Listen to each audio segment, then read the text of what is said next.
하나님 말씀 봉독합니다. 오늘 우리에게 주신 하나님의 말씀은 마태복음 4장 1절로 11절 말씀 제가 봉독하겠습니다.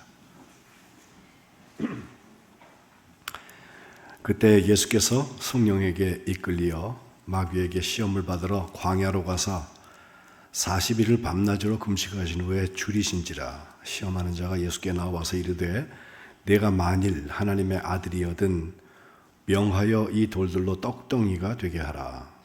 예수께서 대답하여 이르시되 기록되었으되 사람이 떡으로만 살 것이 아니요 하나님의 입으로부터 나오는 모든 말씀으로 살 것이라 하였느니라 하시니, 이에 마귀가 예수를 거룩한 성으로 데려가 성전 꼭대기에 세우고 이르되 내가 만일 하나님의 아들이거든 뛰어내리라. 기록되었을 때 그가 너를 위하여 그의 사자들을 명하시리니 그들이 손으로 너를 받들어 발이 돌에 부딪히지 않게 하리로다 하였느니라.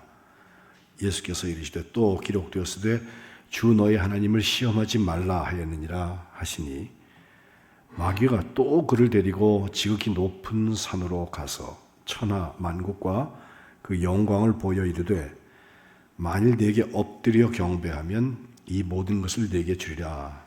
이에 예수께서 말씀하시되 사탄아 물러가라. 기록되었으되 주 너의 하나님께 경배하고 다만 그를 섬기라 하였느니라. 이에 마귀는 예수를 떠나고 천사들이 나와서 수종드니라. 이는 하나님의 말씀입니다. 시험을 이기시는 예수님의 능력이 믿음의 역사 가운데 우리 가운데 이루어지시기를 축복합니다. 지난밤에 잠 못 주무신 분들도 계실 거예요. 대통령이 처음으로 구속이 되었다. 한 20일가량 이내로 또 조사를 받는다고 하는데, 나라가 빨리 종국이 안정되어야 되겠는데 이 안정은 어느 한 사람의 주장이 옳은 데서 오지 않습니다. 하나님을 두려워하는 사람들이 하나님이 역사의 주인이시니까 그 앞에 한 마음으로 하나님의 미래를 향해서 달려갈 때 안정이 찾아오게 될 것입니다. 어서 수습해 주시고 다시 새로 시작할 수 있는 나라와 민족 되기를 주님의 이름으로 축복합니다. 주현절이 되면은 우리가 예수님의 세례에서 시작하는 예수님의 공생애를 읽기 시작하는데, 예수님은 세례를 받으신 후에 제일 먼저 하신 일이 오늘 마태복음 4장에 나오는 시험 받은 이야기입니다. 시험을 받으셨다라고 할 때 성경에는 시험에 비슷한 단어가 하나 더 나오는데 연단이라는 것입니다. 연단. 그래서 야고보서 1장을 여러분 같이 읽으시면 시험에 대한 이해가 굉장히 좋은데, 야고보서 1장 2절과 3절에 보면 내 형제들아 너희가 여러 가지 시험을 당하거든 온전히 기쁘게 여겨라. 이는 너희 믿음의 시련이, 이 시련이라는 말이 연단이란 말입니다. 인내를 만들어내는 줄 너희가 알미라. 이렇게 말씀하고 있어요. 시험과 연단은 다릅니다. 연단 혹은 우리가 믿음의 시련이라고 3절에 말씀한 저것은 하나님께서 우리를 더 강하게 만들기 위해서 때로는 훈련시키고 때로는 우리의 체질을 더욱더 강화시키시는 그런 과정이라고 보여지는데, 이것은 그래도 긍정적인 것입니다. 힘들긴 힘들어요. 그러나 반면 여기 시험이라고 하는 것, 유혹이라고도 번역을 하는데, 그 시험과 유혹은 부정적인 것이어서 유혹하고 또 넘어지게 하기 위해서 살펴보는 것을 말합니다. 누구의 잘못을 찾고 또 그를 거부하기 위한 목적으로 검사하는 것, 올무에 걸려서 넘어지도록 하기 위해서 그에게 유도신문하는 것. 사탄의 호칭 중에 시험하는 자라고 하는 뜻이 있습니다. 우리 성도들이 유혹과 시험을 받으면서 삽니다. 저를 포함해서. 주님께서는 주님의 기도를 가르칠 때에도 시험에 들게 하지 마옵소서, 마시옵고 라고 우리가 외우는 기도를 가르치셨고요. 또 십자가를 앞둔 그날 주님께서 겟세마네에서 기도하실 때 제자들에게 깨어서 기도하라 말씀하신 후에 가서 기도하고 아버니가 잠들었거든요. 3번을 하신 다음에 그들에게 정말 하신 말씀이 유혹에 빠지지 않게 깨어 기도하라 이렇게 말씀하세요. 그 유혹이 오늘 우리가 본문에서부터 찾아보는 이야기인 것입니다. 실제로 야고보서로 다시 돌아가 보면 1장에 시험을 참는 자가 복이 있다. 유혹을 참는 자죠. 이는 시련을 견뎌낸 자가 연단을 견뎌낸 자가 주께서 자기를 사랑하는 자들에게 약속하신 생명의 면류관을 얻을 것이기 때문이라 하면서 이어지는 말씀에는 사람이 시험을 받을 때 내가 하나님께 시험 받네 이런 말 하지 말아라. 하나님은 악에게 시험을 받지도 아니하시고 친히 아무도 시험하시지 않는다. 오직 각 사람이 시험 받는 것은 자기 욕심에 미끌려서 미혹되는 것이라. 이렇게 해석하면서 그 욕심이 죄를 낳고 죄가 자라나면 장성한 즉 사망을 낳는다. 이렇게 설명하고 있습니다. 욕심이 잉태한 즉 죄를 낳고 죄가 장성하면 사망을 낳는다고 하는 말씀 속에서 특별히 유혹과 시험이 얼마나 위험한 것인지를 우리가 알 수 있는데, 유혹과 시험은 제가 보기에는 5가지 특징이 있어요. 첫 번째는 거기서 열외되는 사람이 한 사람도 없습니다. 예수님도 시험 받으시잖아요. 누구든지 예외 없이 시험에 노출되어 있습니다. 우리가 성령을 받아도 시험은 찾아옵니다. 다만 그걸 이겨내갈 수 있습니다. 두 번째는 그 시험에 우리에게 찾아오는 그 제목들을 가만 보면 호락호락한 것들이 아니에요. 너무 소중한 것들이에요. 꼭 필요한 것이고요. 욕이 납니다. 근데 마귀가 그걸 건드립니다. 시원찮은 거 건드렸을 때는 티도 안 나요. 우리도 끄떡없습니다. 그런데 생명이나 건강, 부모, 배우자, 자녀, 우리 가족들, 아주 친한 친구, 내가 의지하는 그 사람, 이런 관계들을 쳐들어오거나 평생 우리가 애써서 갖고 온 나의 삶의 자리 있잖아요. 직장이랄지 어떤 평판이랄지 이런 걸 건드리기 시작하면 그때 시험 들기 쉽습니다. 세 번째는 그 시험은 우리의 약점만 공격하는 게 아니라 우리의 강점도 공격합니다. 약한 것을 공격하면 우리가 무너지기 쉽고요. 우리의 강한 것을 공격할 때는 공격을 하는 게 아니라 잘 이용해 갖고 우리가 교만하게 만들고 넘어지게 합니다. 욕심, 미혹됨, 이건 어쩌면 약한 자리보다 우리의 강점, 내가 잘하는 거 있잖아요. 거기에서 시작되기가 쉽습니다. 네 번째 유혹의 특징은 은밀하고 신속하게 온다는 것입니다. 최근에 독감들이 많이 걸려서 지금도 마스크 쓰고 예배하시는 분들이 계시고 또 가까운 분들이 독감 걸렸다는 얘기들 하시는데, 감기 걸릴 때나 우리가 한 3년쯤 전 세계적으로 고통받았던 코로나 같은 코비드-19 이런 병균들이 오는 걸 보면요, 조용히 와요. 근데 이미 걸려 있어갖고 테스트해 보면 2줄 나오는 거야, 그죠? 그리고 상당히 빨리 옵니다. 뭐 예고편을 하고 뭐 한참 있다가 오는 게 아니라 나도 모르게 벌써 걸려 있는. 시험이 꼭 그렇습니다. 경계하지 않고 있는 그 시간에 어느새 찾아와서 조용히 찾아오는데, 찾아온 다음에는 어느새 거기 자기 자리인 것처럼 들어 앉아 있어요. 그리고 마지막으로 다양성과 지속성에 가는 것인데, 한 종류로만 오면 그것만 잘 막으면 될 것 같죠? 근데 그렇지 않아요. 아주 전방위적으로, 입체적으로 우리에게 찾아오고, 이 얼굴과 저 얼굴로 찾아오고, 한 번 오고 마는 게 아니라 끊임없이 지속돼서 아주 집요하게 물고 늘어집니다. 언제까지? 우리가 넘어질 때까지. 특별히 이 시험을 언제 보면 우리가 금방 알 수 있느냐면, 우리가 믿음의 역사를 감당하지 않을 때, 믿음 때문에 하는 일을 감당하지 않을 때 아무런 시험이 없을 수 있어요.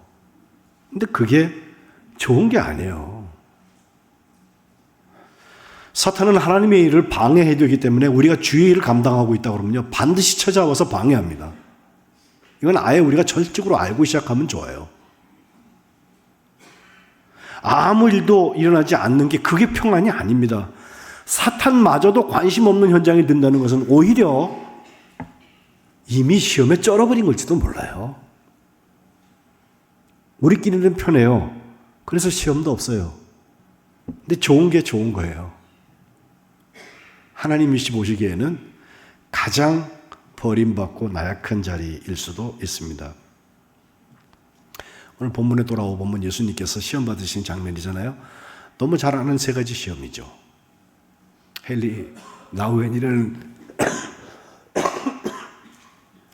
신학자, 캐톨릭 신학자인데 그가 예수 이름으로 오라고 하는 책을 써서 냈는데 아주 얇습니다. 제가 저 책을 좋아하는 것은 저기에 바로 이 세 가지 시험에 대한 얘기를 하고 있기 때문에 그래요.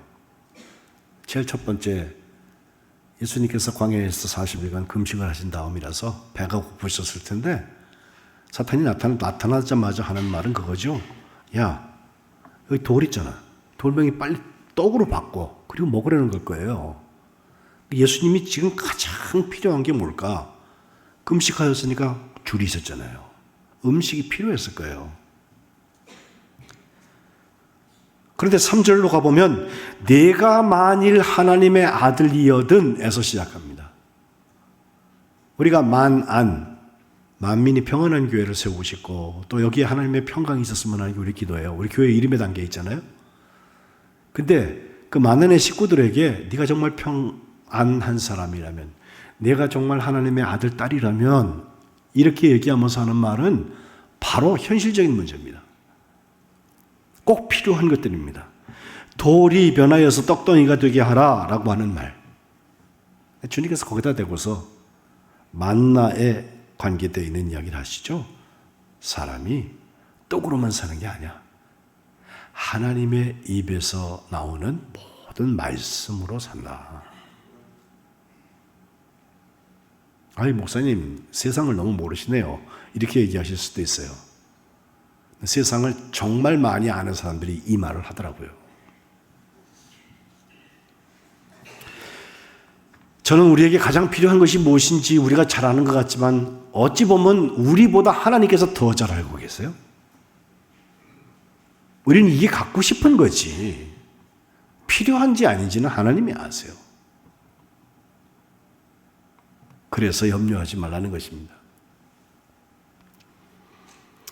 첫 번째 시험이 실패하자 두 번째 같은 질문을 시작합니다. 6절에 가면 내가 만일 하나님의 아들이여든 이라고 시작을 하는데 그건 장면이 바뀌어서 거룩한 성전 꼭대기에다 세워놨어요. 딱 뛰어내려 보라는 거예요. 이걸 능력의 시험이라고도 말하지만 이것은 사실은 인기관리나 사람의 눈, 이목들, 평판 아마 이런 거에 관계되리라 생각이 돼요. 헨리 아우엔도 그렇게 그것을 해석하고 있는데 뛰어내려 봐라. 굉장하잖아요. 스타가 될 거예요. 그리고 여기는 하나님의 말씀을 시편 91편에서 인용하면서 하는 말, 딱 떨어지기 전에 하나님께서 그 사자들을 명하여서 그들이 손으로 네 발을 딱 붙잡아 줘가지고선 발하고 돌하고 부딪히지 않게 할 것이야 라고 얘기하는 거예요. 그럴듯하죠. 실제로 예수님이 그거 하셨으면요 모든 사람들이 다 메시아라고 예수님을 따라갔을지도 몰라요. 그럼직해요. 그런데 주님께서 거기에 대답하신 것은 역시 하나님의 말씀을 들어서 주 너희 하나님을 시험하지 말아라. 한마디로 말을 막아버리십니다. 여기까지는 내가 하나님의 아들이여든 이라고 시작을 했는데 세 번째 시험에 가니까 좀 달라져요.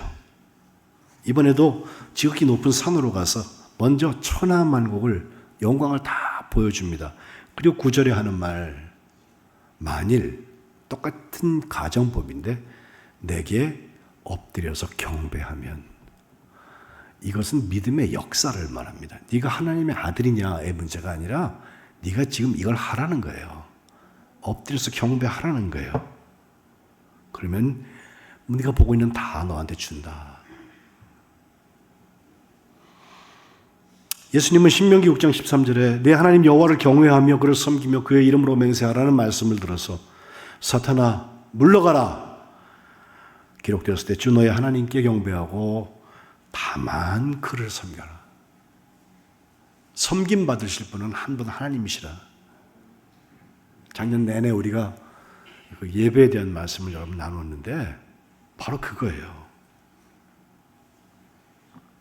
이 말을 듣고 마귀가 예수님을 떠나고 천사들이 찾아와서 수종을 들었다라고 되어 있습니다.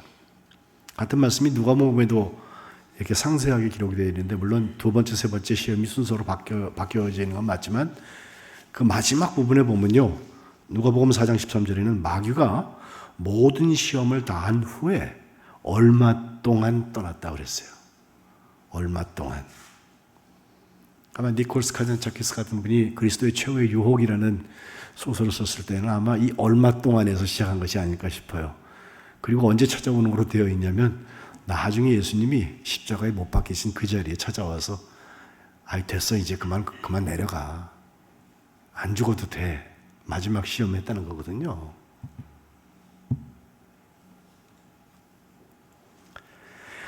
돌이 떠겨들게 하는 그 기적 혹은 시험, 현실지향적이라고 하는 데서부터 헬레나 오해는 아니 우리는 현실지향적으로 세상의 모든 조건을 만족시키기 위해 사는 사람이 아니라 기도하는 사람이라고. 하나님의 자녀 아니냐고. 하나님하고 얘기해야 될 거 아니냐고. 기도하는 사람이 리더십을 갖게 된다고 얘기했어요.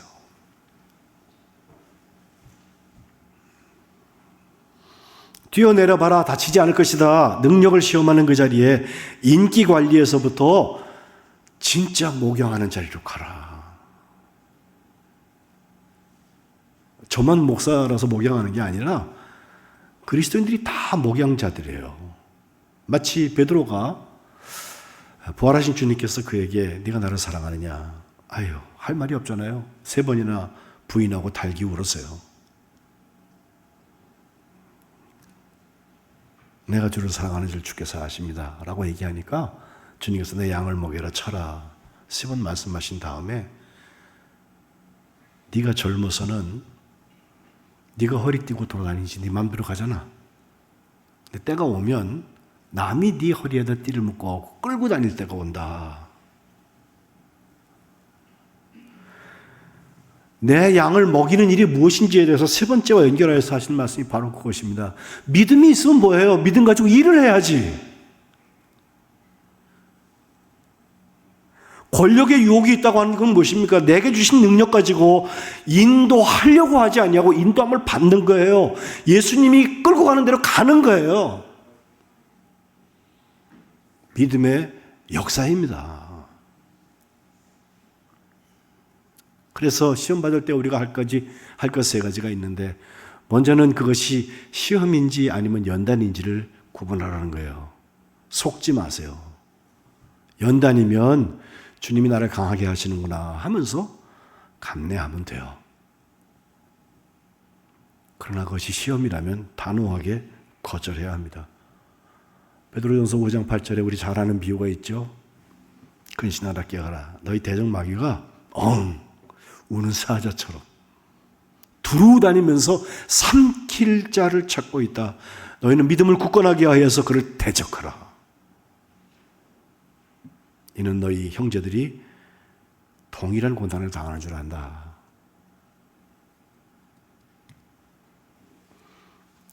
연단과 시험 받을 때 먼저 구분하십시오. 하나님이 주시는 기회입니다. 그래서 다시 야고보서 1장 2절로 가면 시험 받는 사람들을 기뻐하라는 거예요. 온전히 기뻐하라는 거예요. 왜? 그 시험을 감당할 능력도 하나님께서 주실 수 있는 기회이기 때문에 그렇습니다. 시험이 온다고 그러면 아주 기분이 나빠져가지고서 삐져가지고서 호들갑 떨고 두려워할 일이 아니에요. 도망갈 길만 찾는 거 그거 참 어리석은 것입니다. 시험 당할 즈음에 피할 길을 내사 맞아요. 그러나 이것을 감당하게 한다는 말씀이세요. 시험이 오면 올 것이 왔구나. 어쩌면 내가 그냥 내 세상하고 편안하게 살고 있을 때는 이런 거 안 와요. 어떻게든지 주의 말씀대로 살려고 애를 쓰고 믿음의 역사, 그 일을 감당하려고 하니까 찾아온 것이로구나 생각하고 그 시험보다 하나님의 사랑이 더 크단 말이에요. 그 시험보다 하나님의 능력이 더 깊고 능하다는 거예요. 괜찮아요.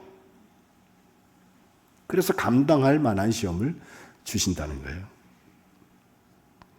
이제 우리가 할 것은 바로 그 시험을 이기게 하시는 예수님께 도움을 구하는 거예요. 믿음의 역사라고 왜 믿음의 일이라고 말을 하나? 그건 결국은 주님께서 하시기 때문에 그래요. 주님이 하시는데 주님한테 묻지 않아요. 주님의 음성 듣지 않아요. 어떻게 주님의 일을 할 수 있어요?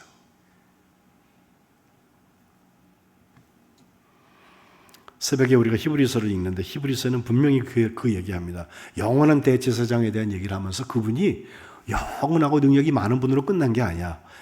우리랑 똑같이 되셨을 뿐만 아니라 시험을 받아서 고난당하신 분입니다 하면서 시험을 받으셨기 때문에 시험 받는 사람들을 도우실 수 있는 능한 분이다. 우리 대제사장은 우리의 연약함을 동정하시지 못하는 분이 아니라 모든 일에 똑같이 우리와 똑같이 시험을 받으신 분이다. 다만 그분은 죄가 없으신 분이었다라고 얘기하죠.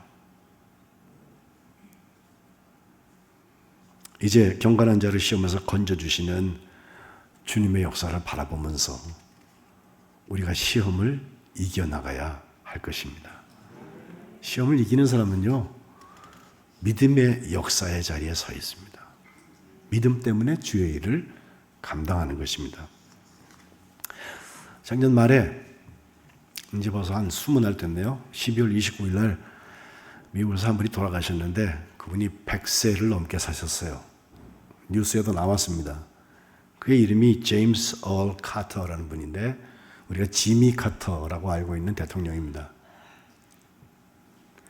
그분은 39대 대통령을 하면서 대통령 때보다 대통령이 끝난 다음에 더 유명해진 사람이에요. 첫째는 말씀드린 대로 100세를 넘게 살아서 미국 대통령 중에서 제일 오래 산 분이 저분입니다.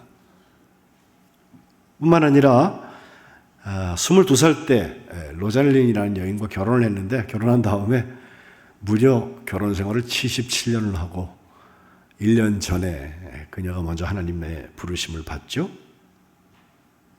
근데 그 집안에 보면 환자들이 꽤 많이 있었어요. 아버지도 췌장암으로 돌아가시고 자기 형제 중에도 췌장암으로, 또 어머니도 유방에 암이 있었다가 그것이 췌장에 전이가 되어서 돌아가셨고, 이런 암의 히스토리, 병력을 집에 가지고 있는 그런 집안의 사람인데 10년 전 2015년에 그의 간에 피부암의 일종인 흑색종이라는 데 걸려요. 그러니까 수술하고 이게 또 가만히 있지 않고 움직여갖고 뇌까지 올라갔다고 그러는데 어느 성경 공부에서 그의 그런 간증을 해요. 아니 어저께까지 있던 암세포가 오늘 검사했는데 다 없어졌어요.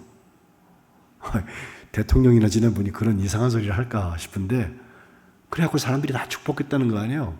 그리고 10년 더 살았습니다.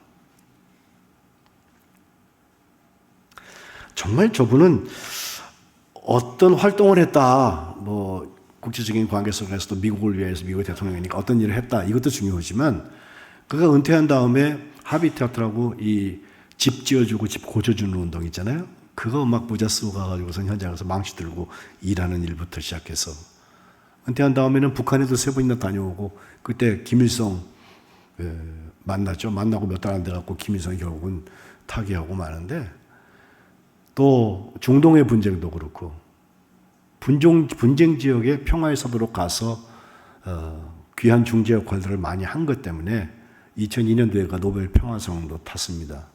저 오른쪽에 있는 사진은 그가 교회에서 간증하고 있는 모습입니다. 근데 이분은 어디 다니면서 이 교회 갔다 저 교회 갔다 하는 분이 아니에요. 저분이 정말 유명한 것은 한 교회를 섬기는데 그가 11살 때 세례를 받고 34살에 집사가 돼가지고 50년 넘도록 교회학교 교사로 섬겼습니다. 대통령 유세, 대통령 선거 할 때 자기가 그 후보자 캔디데이트가 돼가지고서 다니면서 막 자기를 알려야 되고 많은 사람들과 이렇게 접촉을 해야 되는 그때에도 그는 주일이 되면 큰일 없으면 자기 교회 가서 예배 드렸대요. 예? 예배 마친 다음에는 교회학교 섬겼대요. 주일학교 선생님.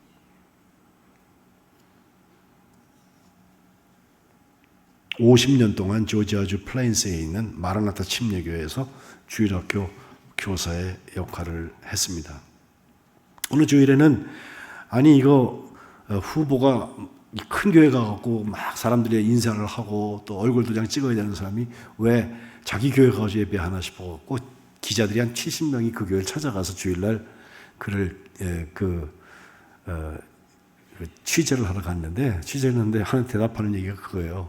오늘은 우리 교회 와서 나를 여러분 취재하고 있지만 다음 주에는 여러분이 소속된 교회 가갖고 예배드리라고 그렇게 지미 카터가 얘기했다는 거 아니에요.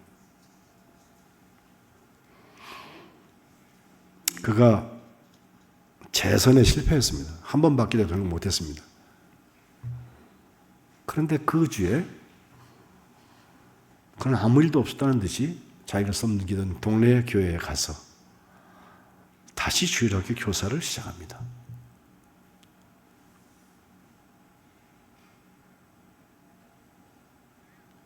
퇴임한 다음에 그 많은 일을 또 하면서도 주에 5일만 일을 했다고 그래요.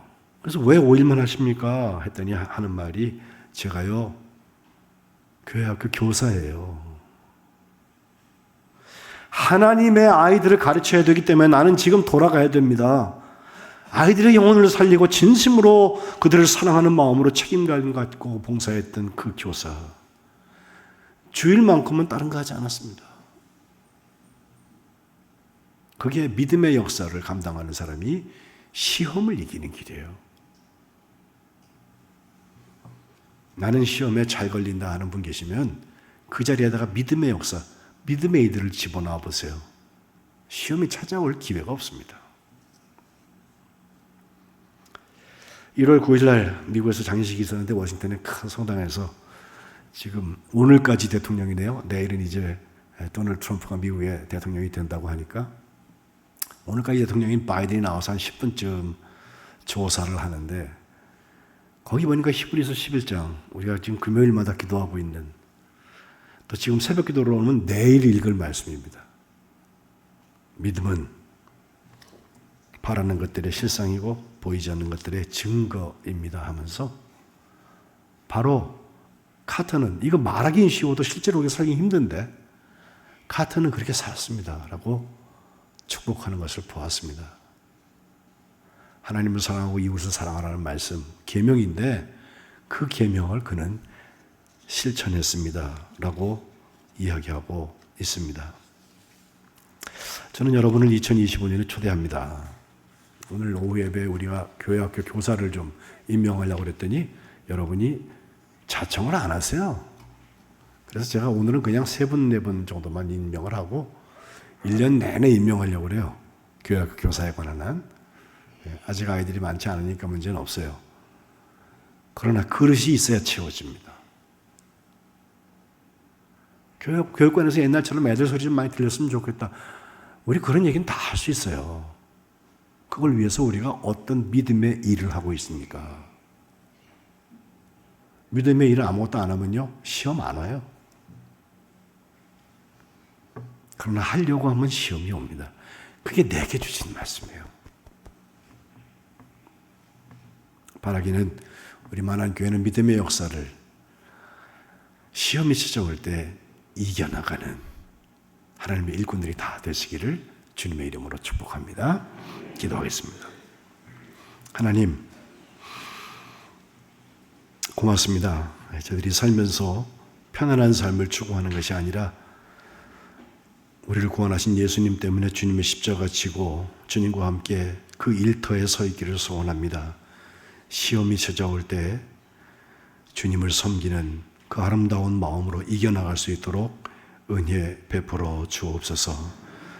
연단하시는 연단을 잘 감당하여서 영적으로 더욱더 강건하여지게 하시고 시험을 바라보면 의당 올 게 왔다고 오히려 기뻐하며 감당해 나가는 하나님의 일꾼들이 되게 하여 주옵소서.